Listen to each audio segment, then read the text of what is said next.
Hello students, welcome back to my channel. और आज के इस वीडियो में हम डिस्कस करेंगे the first chapter of the science class 10, जिस चैप्टर का नेम है केमिकल रिएक्शंस एंड इक्वेशंस। तो हम इस चैप्टर में बेसिकली क्या करने वाले हैं, एक इंट्रोडक्शन आपका चैप्टर है, प्लस आप ना इसमें जो है डिफरेंट टाइप ऑफ रिएक्शंस पढ़ेंगे, ठीक है ना। और ये अपन लोग पूरा एनसीईआरटी से ही पढ़ेंगे, पूरा book to book page by page जो भी उसमें लिखा है one word to one description अपन पढ़ते चलेंगे। सबसे पहले आपकी एनसीईआरटी बुक में क्या लिखा है कि कुछ एग्जाम्पल्स दिए हुए हैं। अब उनमें से, क्योंकि देखो केमिस्ट्री इज ऑल अबाउट कि आप कैसा देख रहे हो अपनी सराउंडिंग में, और उसी के रिगार्डिंग सब कुछ होता है। वही आपका फिजिकल फिनोमेना है, केमिकल फिनोमेना है, क्या है, we will be actually learning in this chapter. तो कुछ एग्जाम्पल्स उसमें दिए हैं। अब उनमें से बोला गया कि ये कौन सा रिएक्शन है, क्या ये केमिकल है चेंज है या फिजिकल चेंज है, आपको ये इसमें आइडेंटिफाई करना है। और क्या उसमें कुछ कॉमन चीज़ें हैं, क्या एक पर्टिकुलर टाइप ऑफ रिएक्शन से वो बिलोंग करती है। फॉर एग्जाम्पल लाइक पहला दिया है कि milk is left at the room temperature during the summers. तो ऑब्वियसली अपन को पता है जब गर्मियों में दूध को ऐसे छोड़ दिया जाता है गर्मी में, तो क्या होता है, दूध खराब हो जाता है ना। तो इस पर्टिकुलर प्रोसेस में हो क्या रहा है कि मिल्क जो है कन्वर्ट हो जाता है किसमें, कर्ड में कन्वर्ट हो जाता है। तो ये क्या हो गया, अब क्या आप मिल्क जो कर्ड बन चुका है, क्या उसको वापस से मिल्क के फॉर्म में कन्वर्ट कर सकते हो? क्या ऑब्वियसली नहीं कर सकते हो। तो ऐसा जब कोई भी प्रोडक्ट बनता है जिसको वापस से रिएक्टेंट के फॉर्म में नहीं हम कन्वर्ट कर सकते, तो इस टाइप की रिएक्शन को हम बोलते हैं केमिकल रिएक्शंस, ठीक है ना। इनको केमिकल रिएक्शंस बोलते हैं। तो अब देखते हैं नेक्स्ट एग्जाम्पल क्या है। नेक्स्ट में बोला गया है एक आयरन पेन है, ठीक है ना, उसको एक्सपोज कर देते हैं ह्यूमिड एटमॉस्फेयर में। ऑब्वियसली क्या होता है, जब हम कोई भी लोहे की चीज़ होती है ना, उसको जब जहाँ पर थोड़ा सा ह्यूमिडिटी टाइप एटमॉस्फेयर हो वहाँ पर छोड़ देते हैं, तो क्या होता है, उसमें रस्ट लग जाती है ना, जंग लग जाती है। तो अब इन वाली एग्जाम्पल्स में सब में क्या हो रहा है, थर्ड एग्जाम्पल में देखा ग्रेप्स गेट्स फर्मेंटेड। तो इसमें फर्मेंटेड होने की वजह से ग्रेप्स को वापस से ग्रेप्स के फॉर्म में नहीं कन्वर्ट किया जा सकता, राइट। थर्ड आता है आपका फूड इज, नेक्स्ट क्या, फूड इज कुक्ड। अगर खाना सपोज करो मैंने ना कच्ची सब्जियां जो है काटी, वापस उसको किसके में कन्वर्ट कर दिया, ऑब्वियसली पक गया वो खाना, तो सब्जी बन गई वो। तो क्या आप वापस से उसको वेजिटेबल्स में कन्वर्ट कर सकते हो? क्या ऑब्वियसली नहीं कर सकते हैं आप। सिमिलरली नेक्स्ट क्या है, फूड जैसे ही हमारी बॉडी में गया फिर डाइजेस्ट हो गया, तो क्या डाइजेशन के बाद वापस से फूड में कन्वर्ट हो सकता है? क्या ऑब्वियसली फूड में कन्वर्ट नहीं हो सकता है। नेक्स्ट क्या है, जिस तरीके से हम रेस्पायर करते हैं, अब जो है इस चैप्टर रेस्पिरेशन के बारे में 6 चैप्टर में पढ़ेंगे, बहुत इंपॉर्टेंट चैप्टर है, वहां पास हम इसके बारे में डील करेंगे। और वहां आपको क्या पता चलेगा कि रेस्पिरेशन में क्या होता है, एक्चुअली केमिकल प्रोसेस होती है, उसमें जब ऑक्सीजन के साथ ग्लूकोज रिएक्ट करता है तो किस टाइप के कंपाउंड्स का फॉर्मेशन, मतलब जो सिंपलर प्रोडक्ट्स में कन्वर्ट हो जाता है, तो जैसे कार्बन डाइऑक्साइड वाटर प्लस वो किस चीज़ में और कन्वर्ट हो रहा है, ये सारी चीज़ें क्या होती हैं, ये सारी केमिकल रिएक्शंस हैं। फाइनली क्या दिया है बुक में कि इन सारी इक्वेशन में, सिचुएशंस में हमने एक चीज़ नोटिस की है कि जो नेचर है और जो आइडेंटिटी है इनिशियल सब्सटेंस की, वो कहीं ना कहीं चेंज हो गई है। जैसे कि हम प्रीवियस देखे, लाइक फिजिकल और जो केमिकल चेंजेस जो है किसी भी मैटर का, हम ऑलरेडी प्रीवियस क्लासेस में पढ़ चुके हैं। देखो जब भी कोई भी केमिकल चीज़ होती, मतलब केमिकल रिएक्शन होती है, बहुत इंपॉर्टेंट पॉइंट इसको नोट करिए कि जब भी कोई केमिकल रिएक्शन होती है, इसका मतलब केमिकल चेंज होता है, इसका मतलब वहाँ केमिकल रिएक्शन हो रहा होता है। केमिकल चेंज मतलब जैसे रस्टिंग ऑफ एन आयरन, तो वो कौन सा चीज है, केमिकल चेंज हो ना, केमिकली वो चेंज हो गया है, तो उसमें क्या हो रहा है, केमिकल चेंजेस आ रहे हैं, इसलिए बोलेंगे हम वहाँ पर कि केमिकल रिएक्शन जो है टेक प्लेस हो रही है इस तरीके से। सो फाइनली यू में परहैप्स बी वंडरिंग कि what actually meant by the chemical reaction. तो उसकी मीनिंग के बारे में हम जो है और डिटेल में इसके आगे पढ़ेंगे हम। उसके पहले हम एक प्रॉपर्टी, मतलब हम एक ना सबसे पहले तो एक्सपेरिमेंट परफॉर्म करेंगे, एक एक्टिविटी परफॉर्म करेंगे, जिसके थ्रू हमको इसके बारे में डिटेल में पता चलेगा कि एक्चुअली है क्या। और इन एक्टिविटी से आपके क्वेश्चन डेफिनेटली आते हैं if you are a CBSE student हैं आप, और अगर आप किसी भी बोर्ड से भी हैं, तो एक्टिविटी जो आजकल बहुत रेलेवेंट हो, क्योंकि प्रैक्टिकल एग्जामिनेशन की तरफ अप्रोच लोगों का बढ़ता जा रहा है अब। ना जो एक्टिविटी नंबर 1 है, उसमें एक्चुअली करना क्या है, आपको एक मैग्नीशियम रिबन लेनी है अपन को, जो कि लगभग 3 to 4 सेंटीमीटर लॉन्ग होनी चाहिए। अब उसको सैंड पेपर के साथ जो उसको रब करना है, एक्चुअली यही आपका क्वेश्चन बन के आता है कि उसको सैंड पेपर के साथ क्यों रब करना है, जिसके बारे में हम बाद में देखेंगे, ठीक है।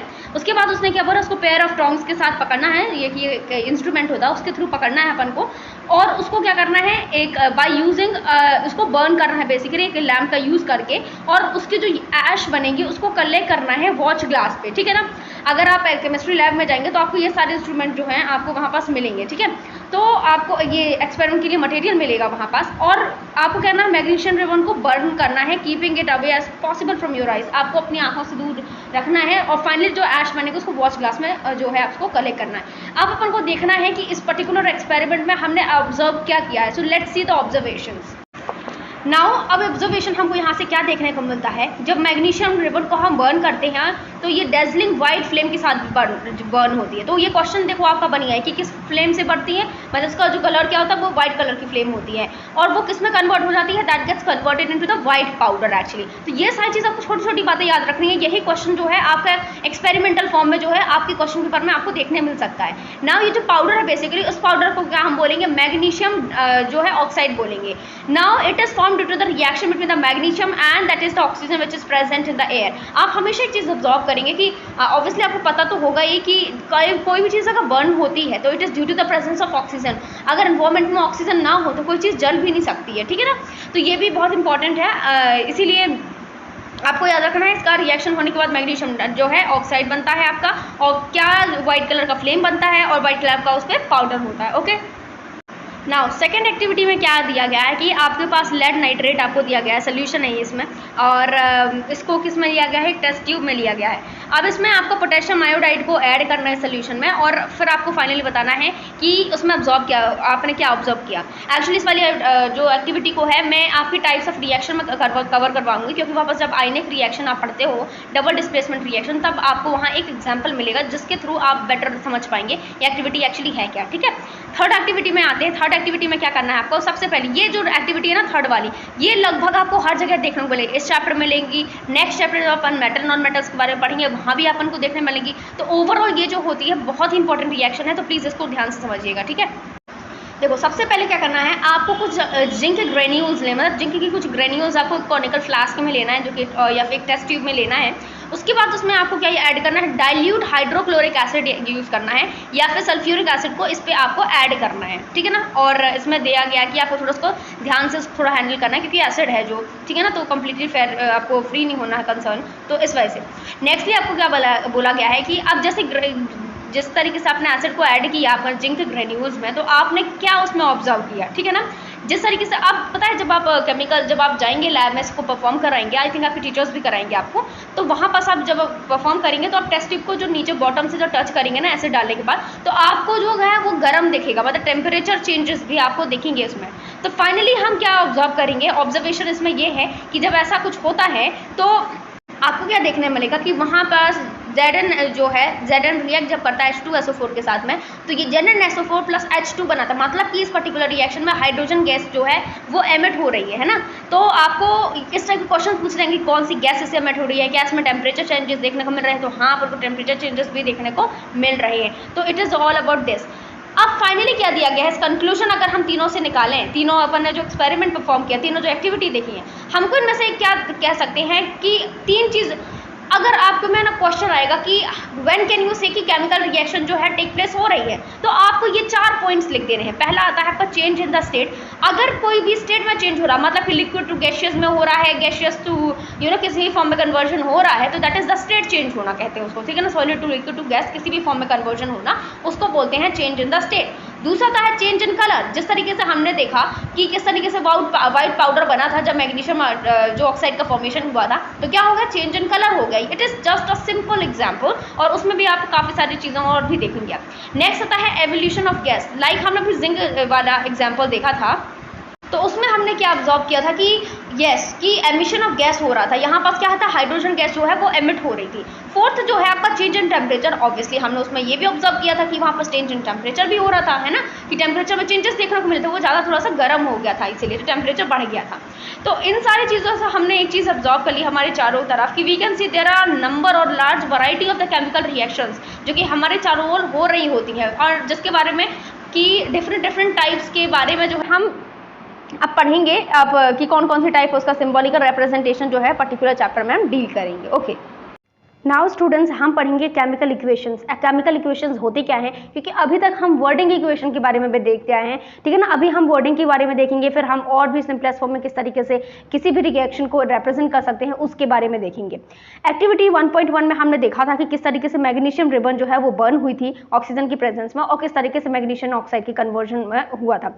तो उसको अगर हम डिस्क्रिप्टिव फॉर्म पे लिखें, उसको थोड़ा सा और डिस्क्रिप्टिव मतलब पूरे एक सेंटेंस ना लिख करके अगर हम शॉर्ट वे में बताना चाहें तो क्या लिखेंगे कि मैग्नीशियम प्लस ऑक्सीजन जो है it gives out magnesium dioxide, sorry magnesium oxide देता है अपन को, राइट। तो यहाँ पास अब हम देखेंगे दो चीज हमको मिल रही है, एक एरो के पहले एक एरो के बाद में मिल रही है। तो इनके बारे में हम डिटेल में पढ़ेंगे ये होते क्या है। तो पहला पढ़ेंगे हम व्हाट इज अ रिएक्टेंट और दूसरा होता है प्रोडक्ट। ठीक है, रिएक्टेंट का मतलब वो होता है कि लाइक इसमें छोटा सा एग्जांपल देती हूँ, लाइक अपन लोग खाना बनाते हैं ना, तो उसमें जो भी अपन वेजिटेबल्स वगैरह लाइक सब्जी बना रहे होते हैं, तो वहां पर जो भी वेजिटेबल्स इंग्रेडिएंट्स हम यूज करते हैं तो वो क्या होते हैं, ये रिएक्टेंट्स होते हैं। ठीक है ना, जो कि फाइनली मिल करके क्या बनाते हैं, एक आपकी जो भी आप सब्जी जो भी बना रहे होते हैं तो आपको वो मिल जाता, तो आपको क्या मिल गया, वो फाइनल प्रोडक्ट आपको मिल गया। तो इसमें क्या होता है कि हमारे पास रिएक्टेंट्स जो है साथ में रिएक्ट करते हैं और फाइनली एक प्रोडक्ट का फॉर्मेशन करते हैं। ठीक है, तो what are the reactants, reactants are the substances that undergo the chemical changes। ठीक है ना, जो जिसमें केमिकल चेंजेस होता है तो वो क्या होगा, कि वो सब्सटेंसेस होते हैं, तो उसको क्या कहा जाएगा, लाइक इसमें हमने मैग्नीशियम पहली एक्टिविटी में देखा था, मैग्नीशियम और ऑक्सीजन ये दोनों क्या है, रिएक्टेंट्स जो कि आपस में रिएक्ट करके एक प्रोडक्ट का फॉर्मेशन कर रहे थे, मैग्नीशियम डाइऑक्साइड का, इट मींस मैग्नीशियम ऑक्साइड का फॉर्मेशन कर रहे थे। तो ये क्या बन गया, एक न्यू सब्सटेंस बन गया ना। जिस तरीके से मिल्क जो है वो खराब हुआ तो क्या मिल गया, एक नया प्रोडक्ट हमको कर्ड के फॉर्म पे देखने को मिला। तो इसी तरीके से यहाँ पे देखा गया कि नया जो सब्सटेंस है वो बन गया, उसको मैग्नीशियम ऑक्साइड बोलते हैं, और it is form during the reaction, और उस पर्टिकुलर चीज को हम क्या बोलते हैं, एज अ प्रोडक्ट बोलते हैं। ठीक है, नाउ ये जो वर्ड इक्वेशन है, जिस तरीके से हमने देखा ऊपर जो लिखा हुआ है ब्लू कलर में, ये क्या है, वर्ड इक्वेशन इसको बोलते हैं हम। अब ये वर्ड इक्वेशन जो होता है, इसमें क्या देखा गया हमने कि रिएक्टेंट्स जो है प्रोडक्ट के फॉर्म में किस तरीके से कन्वर्ट हो रहा है, और उसके बीच में एक एरो साइन है जो कि इंडिकेट करता है डायरेक्शन ऑफ चेंज, कि कहां से कहां रिएक्शन टेक प्लेस हो रही है। तो जो एरो के लेफ्ट हैंड साइड में जो सारी चीजें लिखी होती हैं उनको हम बोलते हैं कि वो क्या है, रिएक्टेंट्स हैं। प्लस जो है उनके बीच में प्लस का साइन जो है वो पुट किया गया है। ठीक है ना, वो डिपेंड करता है एक्चुअली कि कितने सारे रिएक्टेंट्स हैं, उनको साथ में ले सकते हैं। अब ऐसा नहीं है कि रिएक्टेंट केवल दो ही हो सकते हैं, है ना, एटलीस्ट, लेकिन दो तो होना ही होना चाहिए। लेकिन हम कुछ एक्सेप्शनल केसेस देखेंगे जिसमें टाइप ऑफ रिएक्शंस में हम देखेंगे कि कितना रिएक्टेंट होना जरूरी है। और ऐसा फिर जो राइट हैंड साइड में लिखा, मतलब एरो के जो राइट हैंड साइड पे लिखा हुआ है जो भी चीज, उसको बोलते हैं हम प्रोडक्ट, उसको बोलते हैं प्रोडक्ट। अब प्रोडक्ट काफी हो सकते हैं, एक नहीं, जरूरी नहीं कि एक ही, काफी सारे प्रोडक्ट्स जो है आपका हो सकता है। ठीक है, तो इस तरीके से एरो हेड जो है बेसिकली अब क्वेश्चन बन सकता है कि ये जो एरो है आपका इक्वेशन में वो क्या शो करता है, it shows the direction of reaction, कि किस वे में, किस डायरेक्शन में जो है रिएक्शन जो है कैरिड आउट हो रही है। ठीक है, अब जो है नेक्स्ट चीज हम पढ़ेंगे। सो नाउ स्टूडेंट्स, हम किसके बारे में पढ़ेंगे, केमिकल इक्वेशन के बारे में, और किस तरीके से केमिकल इक्वेशंस को लिखते हैं। अब देखो आप डिफरेंस क्या देख रहे हो इस इक्वेशन और प्रीवियस इक्वेशन में, कि प्रीवियस जो इक्वेशन देखी थी हम उसको बोलते हैं वर्ड इक्वेशन, जिसमें हमने वर्ड्स के फॉर्म में इक्वेशन को लिखा था, लेकिन इसमें हम क्या कर रहे हैं, केमिकल फॉर्मूला का यूज कर रहे हैं। ठीक है ना, आपको इनके सिंबल्स के बारे में पता होना चाहिए। नाउ अब देखते हैं कि is there any other shorter way of representing, yes है, क्योंकि हमने पहले वर्डिंग फॉर्म पे लिखा था, अब हम उसको किस में लिख रहे हैं, एक केमिकल फॉर्मूला के फॉर्म पे लिख रहे हैं इंस्टेड ऑफ द वर्ड्स। तो केमिकल इक्वेशन क्या रिप्रेजेंट करता है, the chemical equation represents a chemical reaction. अगर यहाँ पर रिकॉल करते हैं फॉर्मूला, लाइक मैग्नीशियम का क्या है, Mg होता है, ऑक्सीजन का O2 होता है, मैग्नीशियम ऑक्साइड का क्या बनेगा, MgO बनता है। तो हमारे पास जो वर्ड इक्वेशन को हम किस तरीके से फॉर्म सकते हैं, likewise Mg plus O2 gives out the, इसको गिव्स आउट पढ़ेंगे, plus MgO gives out the MgO। ठीक है ना, तो इस तरीके से हम इक्वेशन को पढ़ेंगे। तो अब क्या करना है, हमें नंबर ऑफ एटम्स काउंट करना, कि हर एक एलिमेंट के आगे जो है कितने नंबर ऑफ एटम्स हैं, क्योंकि हमको बैलेंस करना भी तो जरूरी है ना। हर चीज हम अनबैलेंस वे में तो नहीं कर सकते। सपोज करो आप खाना बना रहे हो, सब्जी बना रहे हो, आप वहां पास क्या आधा डिब्बा थोड़ी नमक उसमें डाल दोगे, आपको बैलेंस वे में सब कुछ रखना है ना, कि नंबर ऑफ एटम्स कितने होने चाहिए। तो आपको भी यहाँ पास नंबर ऑफ एटम्स जो है काउंट करना पड़ेगा। अब आपके माइंड में क्वेश्चन आएगा, ये नंबर ऑफ एटम्स क्या है। देखिए, मैग्नीशियम के पहले जो एक कोफिशिएंट वैल्यू है वो क्या है, कुछ नहीं है, मतलब क्या है, वहां 1 है, राइट। मैथ्स में तो आपने इतना तो पढ़ा ही होगा। ऑक्सीजन के पहले अगर बात करें, पहले हम कंपेयर करते हैं, एक्चुअली हर एक एलिमेंट का पहले कंपेयर करते हैं दोनों के साथ में, और आपको पहले सबसे पहले चेक करना है कि क्या इक्वल है या नहीं है।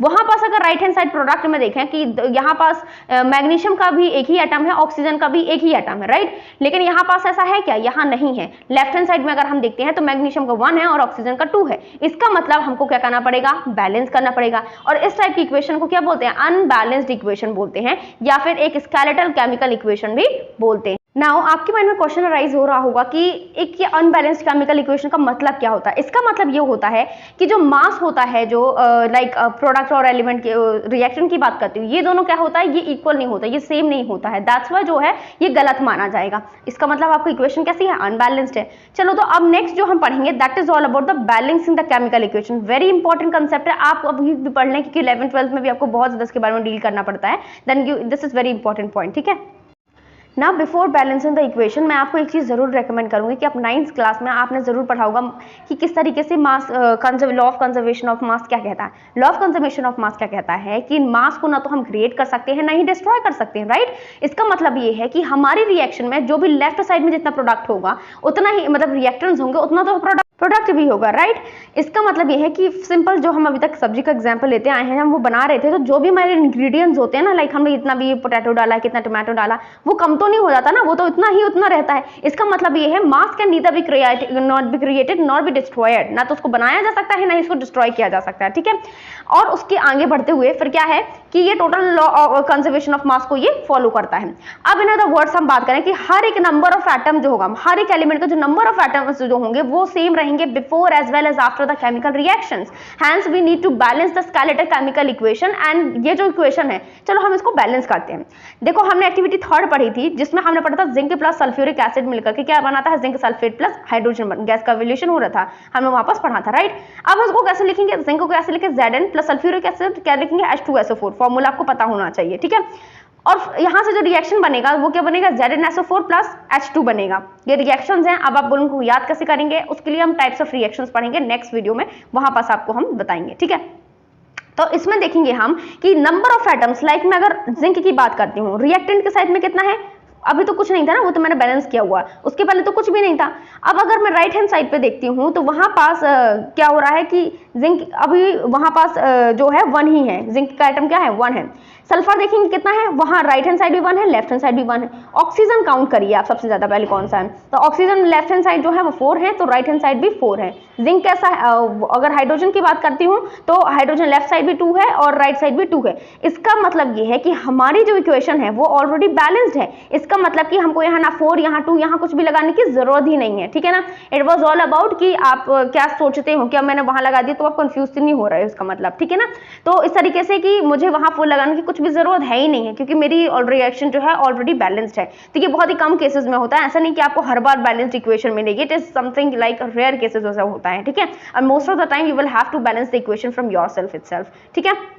एक्चुअली आपके एनसीईआरटी में ये ब्लॉक दिया हुआ है जहां पर element, number of atoms of reactant और प्रोडक्ट दोनों दिया हुआ है, इससे आप काफी अच्छे तरीके से कंपेयर कर पाएंगे। लाइक जिंक की लेफ्ट में अगर रिएक्टेंट की बात करूं तो एक ही है ना एक एटम, तो राइट साइड भी एक है। लेफ्ट में भी हाइड्रोजन की बात करें और सल्फर ऑक्सीजन, तो सब जगह क्या है, इक्वल है। इसका मतलब है कि ये हमारी इक्वेशन कैसे हो गई, बैलेंस इक्वेशन हो गई। तो इस तरीके से आपको बाकी रिएक्शन में भी करना है। आप as much as possible, maths जैसा ही है ये इक्वेशन, आपको ज्यादा से ज्यादा पॉसिबल जितना हो सके आपको प्रैक्टिस करना है इनको, ठीक है। जितनी भी रिएक्शंस हैं आपको इनको प्रैक्टिस करना है।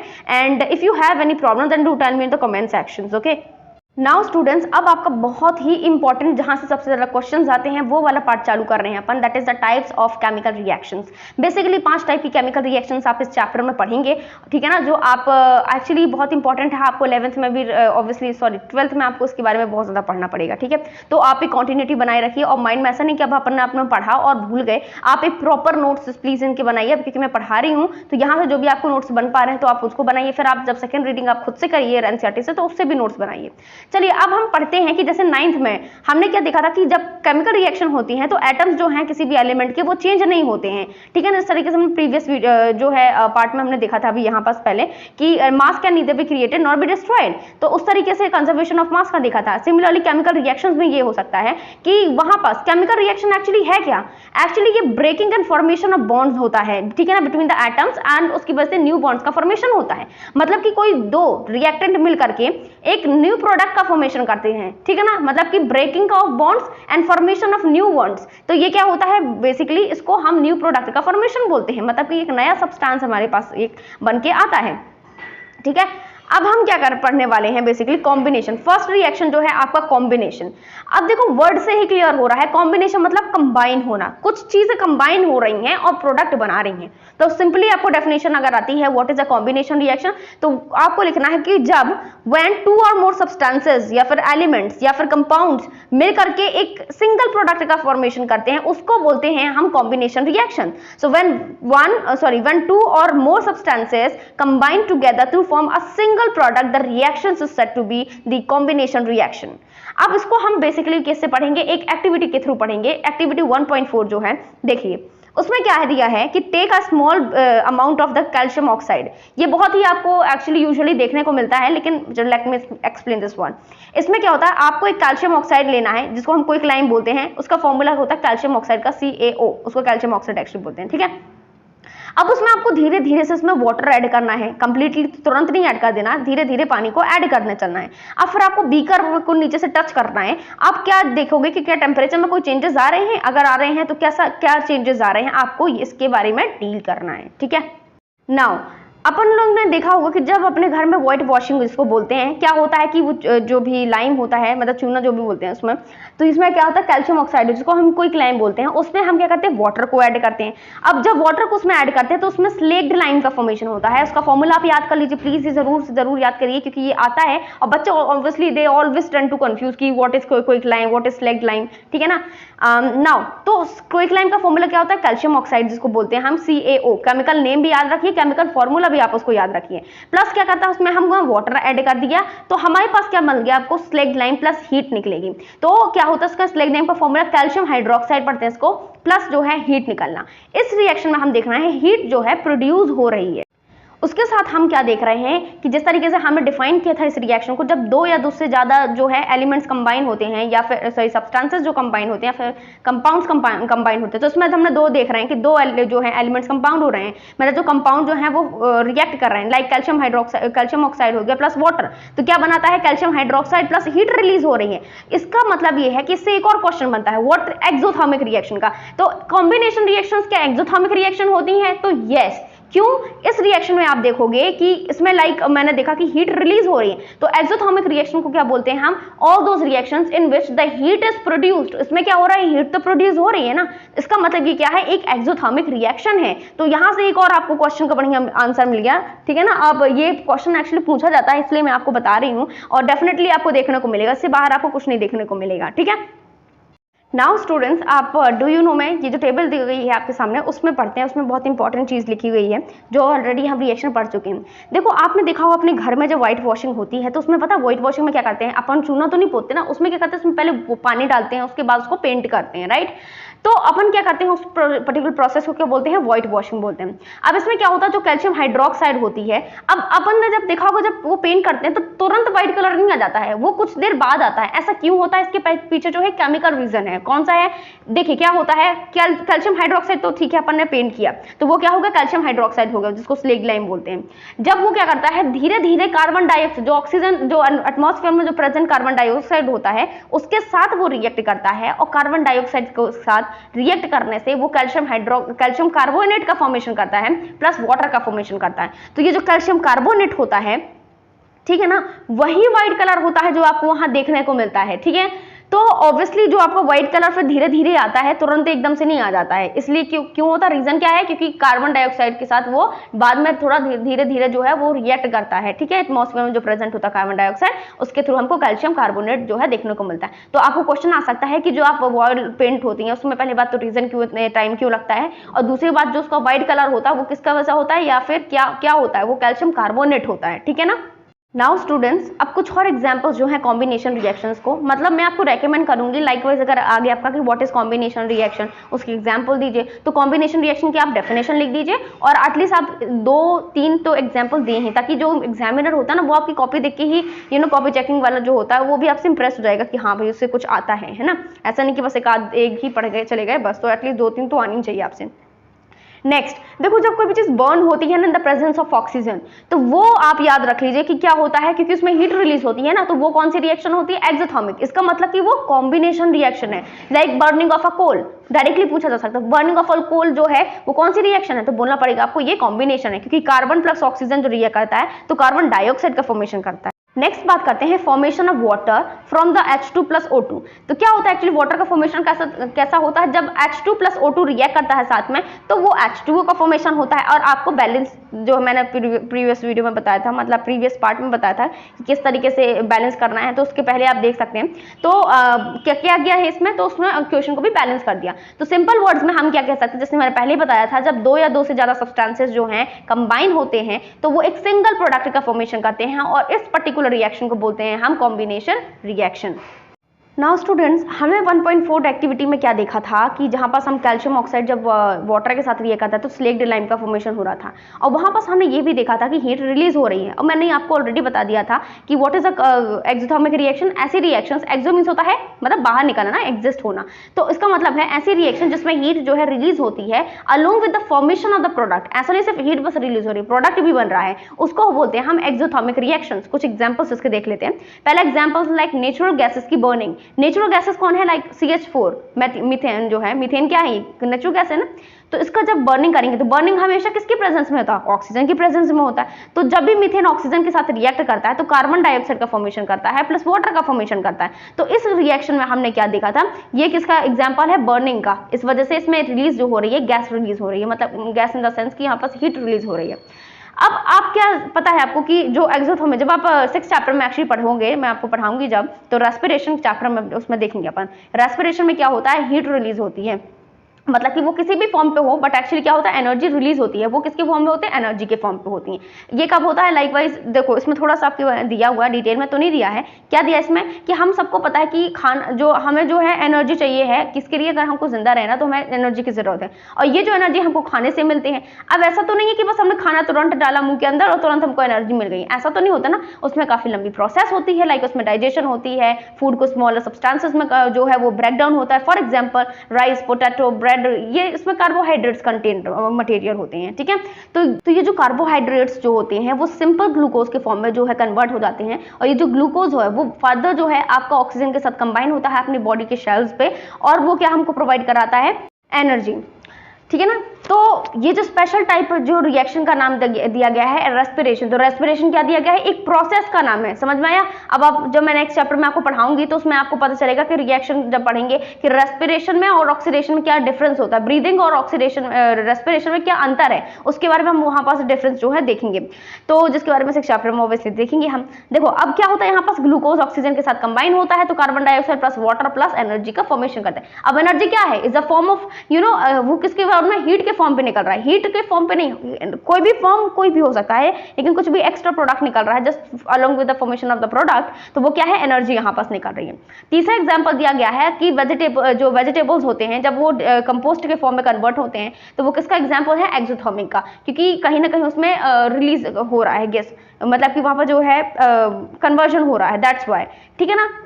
सो आई होप स्टूडेंट्स कि आपको जो है ये फर्स्ट टाइप की रिएक्शन समझ में कंप्लीटली आ गई है कि व्हाट इज कॉम्बिनेशन रिएक्शन, और इससे क्वेश्चन डेफिनेटली बहुत ज्यादा क्वेश्चन आते हैं स्पेसिफिकली उसके एग्जांपल्स के रिगार्डिंग कि बर्निंग ऑफ ऑक्सीजन क्या हो, मतलब बर्निंग ऑफ नेचुरल गैसेस क्या, किसका एग्जाम्पल है। सिमिलरली पूछा जाएगा कि आपको एक्सोथर्मिक रिएक्शन क्या कहलाती है, तो आपको प्रिपेयर रहना कि एक्सोथर्मिक प्लस उसके एग्जांपल्स, इनके साथ प्रिपेयर रहना है, एंड डेफिनेटली आपको एक भी नंबर नहीं कटेंगे, क्योंकि इतना ही केवल पढ़ने के लिए रहता है। आपको एक्टिविटी ढंग से पढ़ लीजिए, ये पढ़ लीजिए, एक आध बार एनसीईआरटी की रीडिंग बढ़िया लगा लीजिए, और ये बहुत ही इनफ रहेगा, ठीक है ना।